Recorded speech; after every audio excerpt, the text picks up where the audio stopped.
ಚಾಮುಂಡೇಶ್ವರಿ ತಾಯಿಯ ಗರ್ಭಗುಡಿಯಲ್ಲೇ ಪ್ರವಾಸೋದ್ಯಮ ಇಲಾಖೆ ಜಂಟಿ ನಿರ್ದೇಶಕಿ ಹಣೆಗೆ ಚಾಮರಾಜನಗರ ಸಂಸದ ಸುನಿಲ್ ಬೋಸ್ ಕುಂಕುಮ ಇಟ್ಟಿದ್ದು ಭಾರಿ ಚರ್ಚೆಗೆ ಕಾರಣವಾಗಿದೆ.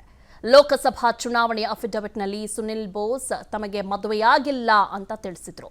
ಆದರೆ ಆಷಾಢ ಮಾಸದ 3ನೇ ಶುಕ್ರವಾರ ಚಾಮುಂಡಿ ಬೆಟ್ಟಕ್ಕೆ ರಾಜ್ಯ ಪ್ರವಾಸೋದ್ಯಮ ಇಲಾಖೆ ಜಂಟಿ ನಿರ್ದೇಶಕಿ ಸವಿತಾ ಹಾಗೂ ಕಾಂಗ್ರೆಸ್ ಸಂಸದ ಸುನಿಲ್ ಬೋಸ್ ಒಟ್ಟಿಗೆ ಬಂದಿದ್ರು. ಈ ವೇಳೆ ಗರ್ಭಗುಡಿಯಲ್ಲಿ ನಿಂತು ಇಬ್ಬರು ವಿಶೇಷ ಪೂಜೆಯನ್ನ ಸಲ್ಲಿಸಿದ್ರು. ಬಳಿಕ ಸವಿತಾ ಹಣೆಗೆ ಸಂಸದ ಸುನಿಲ್ ಬೋಸ್ ಕುಂಕುಮ ಇಟ್ಟಿದ್ದು ಚರ್ಚೆ ಹುಟ್ಟುಹಾಕಿದೆ. ಲೋಕಸಭಾ ಚುನಾವಣೆ ವೇಳೆ ತಮಗೆ ಮದುವೆ ಆಗಿಲ್ಲ ಎಂದು ಬೋಸ್ ಅಫಿಡವಿಟ್ ಅನ್ನು ಸಲ್ಲಿಸಿದ್ರು. ಆದರೆ ಚುನಾವಣೆ ಸಂದರ್ಭದಲ್ಲಿ ಚುನಾವಣೆ ಅಧಿಕಾರಿಗಳಿಗೆ ಚಾಮರಾಜನಗರ ಬಿಜೆಪಿ ಸದಸ್ಯರು ಬೋಸ್ ಮತ್ತು ಸವಿತಾ ಜೊತೆಯಲ್ಲಿ ಇರುವ ಫೋಟೋ ನೀಡಿ ದೂರನ್ನ ನೀಡಿದ್ದರು. ಯಾರು ಅದೆಲ್ಲ ಅವರು ಅಫಿಡವಿಟ್ ಅಲ್ಲಿ ಹೇಳಿದ್ದಾನೆ.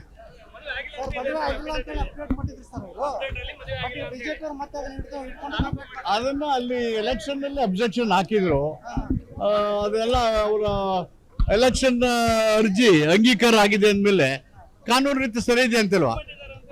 ಚಾಮುಂಡೇಶ್ವರಿ ತಾಯಿಯ ಗರ್ಭಗುಡಿಯಲ್ಲೇ ಪ್ರವಾಸೋದ್ಯಮ ಇಲಾಖೆ ಜಂಟಿ ನಿರ್ದೇಶಕಿ ಹಣೆಗೆ ಚಾಮರಾಜನಗರ ಸಂಸದ ಸುನಿಲ್ ಬೋಸ್ ಕುಂಕುಮ ಇಟ್ಟಿದ್ದು ಭಾರಿ ಚರ್ಚೆಗೆ ಕಾರಣವಾಗಿದೆ. ಲೋಕಸಭಾ ಚುನಾವಣೆಯ ಅಫಿಡವಿಟ್ನಲ್ಲಿ ಸುನಿಲ್ ಬೋಸ್ ತಮಗೆ ಮದುವೆಯಾಗಿಲ್ಲ ಅಂತ ತಿಳಿಸಿದ್ರು. ಆದರೆ ಆಷಾಢ ಮಾಸದ 3ನೇ ಶುಕ್ರವಾರ ಚಾಮುಂಡಿ ಬೆಟ್ಟಕ್ಕೆ ರಾಜ್ಯ ಪ್ರವಾಸೋದ್ಯಮ ಇಲಾಖೆ ಜಂಟಿ ನಿರ್ದೇಶಕಿ ಸವಿತಾ ಹಾಗೂ ಕಾಂಗ್ರೆಸ್ ಸಂಸದ ಸುನಿಲ್ ಬೋಸ್ ಒಟ್ಟಿಗೆ ಬಂದಿದ್ರು. ಈ ವೇಳೆ ಗರ್ಭಗುಡಿಯಲ್ಲಿ ನಿಂತು ಇಬ್ಬರು ವಿಶೇಷ ಪೂಜೆಯನ್ನ ಸಲ್ಲಿಸಿದ್ರು. ಬಳಿಕ ಸವಿತಾ ಹಣೆಗೆ ಸಂಸದ ಸುನಿಲ್ ಬೋಸ್ ಕುಂಕುಮ ಇಟ್ಟಿದ್ದು ಚರ್ಚೆ ಹುಟ್ಟುಹಾಕಿದೆ. ಲೋಕಸಭಾ ಚುನಾವಣೆ ವೇಳೆ ತಮಗೆ ಮದುವೆ ಆಗಿಲ್ಲ ಎಂದು ಬೋಸ್ ಅಫಿಡವಿಟ್ ಅನ್ನು ಸಲ್ಲಿಸಿದ್ರು. ಆದರೆ ಚುನಾವಣೆ ಸಂದರ್ಭದಲ್ಲಿ ಚುನಾವಣೆ ಅಧಿಕಾರಿಗಳಿಗೆ ಚಾಮರಾಜನಗರ ಬಿಜೆಪಿ ಸದಸ್ಯರು ಬೋಸ್ ಮತ್ತು ಸವಿತಾ ಜೊತೆಯಲ್ಲಿ ಇರುವ ಫೋಟೋ ನೀಡಿ ದೂರನ್ನ ನೀಡಿದ್ದರು. ಯಾರು ಅದೆಲ್ಲ ಅವರು ಅಫಿಡವಿಟ್ ಅಲ್ಲಿ ಹೇಳಿದ್ದಾನೆ.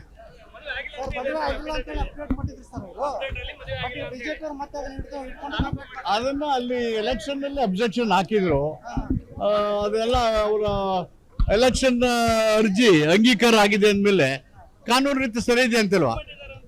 ಚಾಮುಂಡೇಶ್ವರಿ ತಾಯಿಯ ಗರ್ಭಗುಡಿಯಲ್ಲೇ ಪ್ರವಾಸೋದ್ಯಮ ಇಲಾಖೆ ಜಂಟಿ ನಿರ್ದೇಶಕಿ ಹಣೆಗೆ ಚಾಮರಾಜನಗರ ಸಂಸದ ಸುನಿಲ್ ಬೋಸ್ ಕುಂಕುಮ ಇಟ್ಟಿದ್ದು ಭಾರಿ ಚರ್ಚೆಗೆ ಕಾರಣವಾಗಿದೆ. ಲೋಕಸಭಾ ಚುನಾವಣೆಯ ಅಫಿಡವಿಟ್ನಲ್ಲಿ ಸುನಿಲ್ ಬೋಸ್ ತಮಗೆ ಮದುವೆಯಾಗಿಲ್ಲ ಅಂತ ತಿಳಿಸಿದ್ರು. ಆದರೆ ಆಷಾಢ ಮಾಸದ 3ನೇ ಶುಕ್ರವಾರ ಚಾಮುಂಡಿ ಬೆಟ್ಟಕ್ಕೆ ರಾಜ್ಯ ಪ್ರವಾಸೋದ್ಯಮ ಇಲಾಖೆ ಜಂಟಿ ನಿರ್ದೇಶಕಿ ಸವಿತಾ ಹಾಗೂ ಕಾಂಗ್ರೆಸ್ ಸಂಸದ ಸುನಿಲ್ ಬೋಸ್ ಒಟ್ಟಿಗೆ ಬಂದಿದ್ರು. ಈ ವೇಳೆ ಗರ್ಭಗುಡಿಯಲ್ಲಿ ನಿಂತು ಇಬ್ಬರು ವಿಶೇಷ ಪೂಜೆಯನ್ನ ಸಲ್ಲಿಸಿದ್ರು. ಬಳಿಕ ಸವಿತಾ ಹಣೆಗೆ ಸಂಸದ ಸುನಿಲ್ ಬೋಸ್ ಕುಂಕುಮ ಇಟ್ಟಿದ್ದು ಚರ್ಚೆ ಹುಟ್ಟುಹಾಕಿದೆ. ಲೋಕಸಭಾ ಚುನಾವಣೆ ವೇಳೆ ತಮಗೆ ಮದುವೆ ಆಗಿಲ್ಲ ಎಂದು ಬೋಸ್ ಅಫಿಡವಿಟ್ ಅನ್ನು ಸಲ್ಲಿಸಿದ್ರು. ಆದರೆ ಚುನಾವಣೆ ಸಂದರ್ಭದಲ್ಲಿ ಚುನಾವಣೆ ಅಧಿಕಾರಿಗಳಿಗೆ ಚಾಮರಾಜನಗರ ಬಿಜೆಪಿ ಸದಸ್ಯರು ಬೋಸ್ ಮತ್ತು ಸವಿತಾ ಜೊತೆಯಲ್ಲಿ ಇರುವ ಫೋಟೋ ನೀಡಿ ದೂರನ್ನ ನೀಡಿದ್ದರು.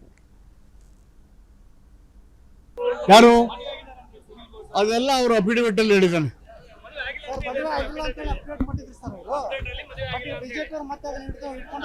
ಅದನ್ನ ಅಲ್ಲಿ ಎಲೆಕ್ಷನ್ ನಲ್ಲಿ ಅಬ್ಜೆಕ್ಷನ್ ಹಾಕಿದ್ರು. ಅದೆಲ್ಲ ಅವರ ಎಲೆಕ್ಷನ್ ಅರ್ಜಿ ಅಂಗೀಕಾರ ಆಗಿದೆ ಅಂದ್ಮೇಲೆ ಕಾನೂನು ರೀತಿ ಸರಿ ಇದೆ ಅಂತಲ್ವಾ. ಅನುಕ್ಷಣದ ಸುದ್ದಿಗಳಿಗಾಗಿ ವಿಸ್ತಾರ ನ್ಯೂಸ್ ಯೂಟ್ಯೂಬ್ ಚಾನೆಲ್ ಸಬ್ಸ್ಕ್ರೈಬ್ ಮಾಡಿ. ಹೊಸ ಸುದ್ದಿಗಳ ನೋಟಿಫಿಕೇಶನ್ಗಾಗಿ ಬೆಲ್ ಐಕಾನ್ ಕ್ಲಿಕ್ ಮಾಡಿ. ಲೇಟೆಸ್ಟ್ ಅಪ್ಡೇಟ್ಸ್ಗಾಗಿ www.vistaranews.com ವೆಬ್ಸೈಟ್ಗೆ ವಿಸಿಟ್ ಮಾಡಿ. ಅಂಗೈಯಲ್ಲೇ ಜಗತ್ತಿನ ಸುದ್ದಿ ತಿಳಿಯಲು ವಿಸ್ತಾರ ನ್ಯೂಸ್ ಕನ್ನಡ ಆಪ್ ಡೌನ್ಲೋಡ್ ಮಾಡಿ.